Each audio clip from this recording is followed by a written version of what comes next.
All eyes are what is now Hurricane Helene down there into the Caribbean. It has just now officially been upgraded from the National Hurricane Center. You can take a look at this impressive satellite picture coming off the coast of Cancun. It is just right offshore, but they're getting some very heavy rains in Cancun at the moment. But look at the buzzsaw that it's creating. That is the look. That's the look. That's the last thing you want to see, especially as it's entering prime environment into the Gulf of Mexico. The wind field is expansive, over 400 miles. So this is a fairly large system as it will continue to lift north-northwest and eventually take that northward turn. So here is the latest update from the National Hurricane Center as of 10 a.m. advisory. They did in fact upgrade it to now an 80 mile per hour hurricane. It's got 979 millibar low pressure, and it's moving that north-northwest trajectory at 10 miles an hour. So it is expected to continue to rapidly intensify throughout the day and eventually making landfall sometime Thursday evening as a bona fide major hurricane. Now it's bumped up to 125 miles an hour, but we're going to be seeing inland impacts well coming inland through Georgia. We already have tropical storm force watches in place, and that depression will continue to dump very heavy rain over Tennessee, Kentucky, as well as Illinois, and much of the Carolinas. With an east loaded system is going to be getting some extensive rainfall from this system. So if you look at the big picture, here's what's happening. You've got another ridge that's building across the west. The desert Southwest just can't get a break. You got more triple digits coming back into play. You got a ridge starting to build over the top. You've got a pretty significant trough underneath that left two cold fronts just the last couple of days. The one last night left some pretty significant hail in and around the Oklahoma City region. There was a pretty big hail swath around the Dallas-Fort Worth area last night, and there was also some severe storms in and around Indiana, Kentucky, and this is just the things to come as we'll be watching this upper level trough as well as Helene down there into the Gulf of Mexico later on today. So if we expand the view and take a look at the overall radar depiction, here's where the cool front lies right now. It's essentially right outside the Houston Metroplex, extending into Mississippi, rail into Georgia, back into Tennessee. This is the area that are expecting some very heavy rain. In fact, they've got moderate to even high risk for excessive flash flooding with this system, as these bands and bands are expected to train over the same area. And as Helene continues to intensify, the winds and the waves will go up big time, especially down there in the Gulf. We could be looking at fairly significant waves approaching 40, if not maxing out around 75 feet in some of those areas off the coast there. So definitely some very high waves with this system. But this is expected to continue to rapidly intensify as we wake up tomorrow morning. We could be looking at a serious hurricane right there into the Gulf of Mexico, possibly down to a 947 millibar low pressure as the outer bands will continue to rake the coast of Florida, starting to continue to rake those heavy rains combined with that trough in and around Georgia, back through Tennessee, and that's only going to intensify throughout the day on Thursday. So right now, they do in fact have the entire state of Florida under a hurricane warning, and then we'll have tropical storm watches extending inland into Georgia, as well as the Carolinas, with numerous flash flood watches, and even some warnings are already starting to unfold across those regions. Yes, and the magenta there, that is your excessive heat warning, where they just can't, lose the heat out there in the desert Southwest. And you've got some high winds coming back into play for the Pacific Northwest. But one of the concerns is, as this moves inland, is inland tornadoes, and they could be fairly extensive and very likely with this system. So not just in and around where the center comes into play with an east loaded system, they're going to extend all the way down to southern Florida as well, especially there in Tampa, Orlando, getting into Daytona Beach, back into Jacksonville. They could even be even stronger as you head up to Savannah, back into Hilton Head, all the way extending into Columbia, back into the Charlotte area.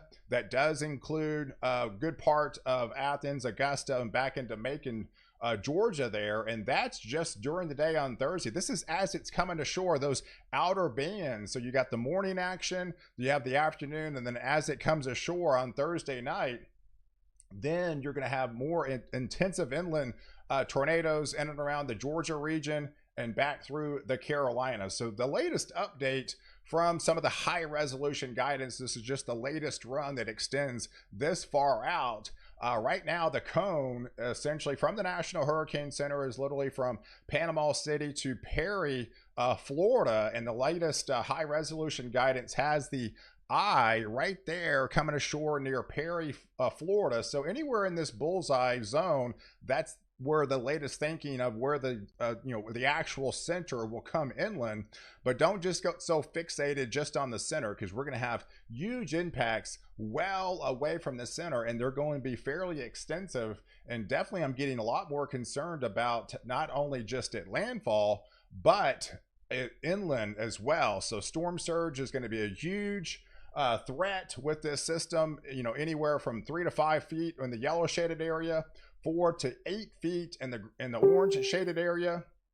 But then you're talking into the purple, 10 to 15 feet of storm surge. That would put above most, first floor levels, folks. So that way, when they're calling for evacuations today, definitely take them serious and get out of Dodge, because this storm is going to be coming in a big way, and it's continuing to intensify all the way until it makes landfall. And as it does make landfall, it will be producing that extensive flooding in its wake from Tallahassee through the Atlanta region. Atlanta alone could pick up likely 10 inches of rain from this system. And there's even a rare high risk for excessive flooding in portions of Tennessee and northern portions of Georgia. So yeah, the Weather Prediction Center is definitely not taking this lightly. And you can see the trough. I mean, we've got extensive rains extended all the way to Missouri, back into northern portions of Arkansas, much of Tennessee, into Kentucky, a good part of Alabama, and those that likely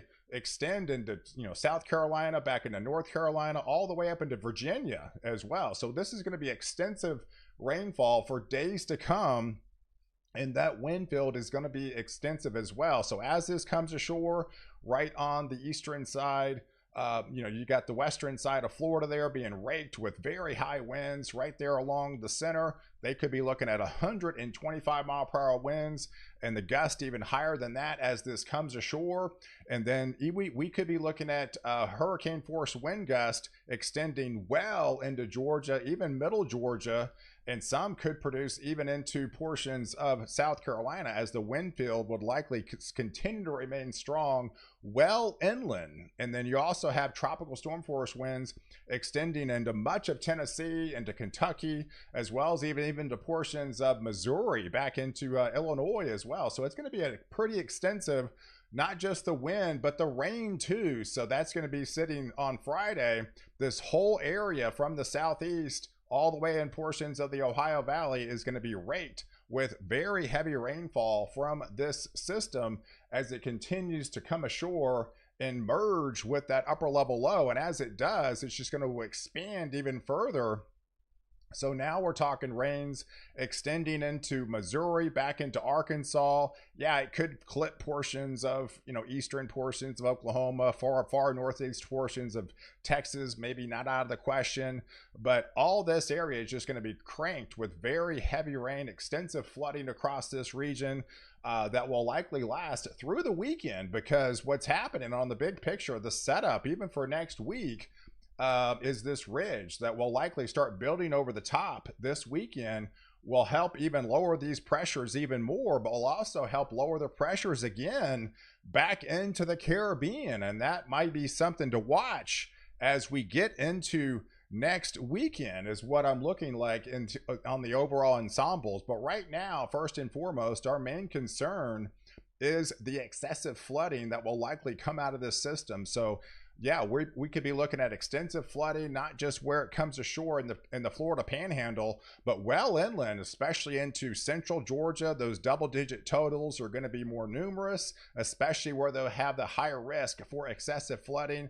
But a good 3 to 5 inches is definitely not, can't be ruled out, extending through parts of the Ohio Valley here.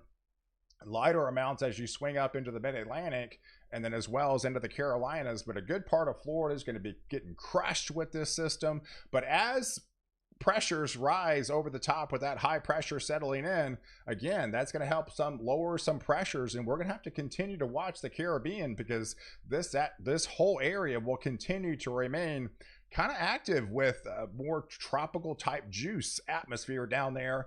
And this is the setup for Monday. But as we get into Friday, this is, by the time we head into next Friday, we could be looking at a lot of deep tropical moisture, again, pulling back into the Gulf of Mexico, especially with that ridge building over the top for much of the week. And yes, the ensembles are already kind of hinting at more areas of low pressure starting to build down there into the Gulf of Mexico again. So we could be possibly looking at maybe even another system trying to develop from this Central America gyra type atmosphere down there in the Caribbean. And some of the ensembles are already kind of hinting that this is Helene coming ashore. But right now we've got more and more ensembles trying to come back into play, back into the Western Gulf of Mexico, down there in about 7 to 9 to 10 days from now. So we still have 2 more months left of hurricane season, so we'll be continue to watch this. But it looks to become very active on the hurricane front going forward, especially as we head into the month of October. So guys, I appreciate you guys watching. Do like this video, definitely hit the subscribe button, and catch my next update, why I protect you before and after the storm.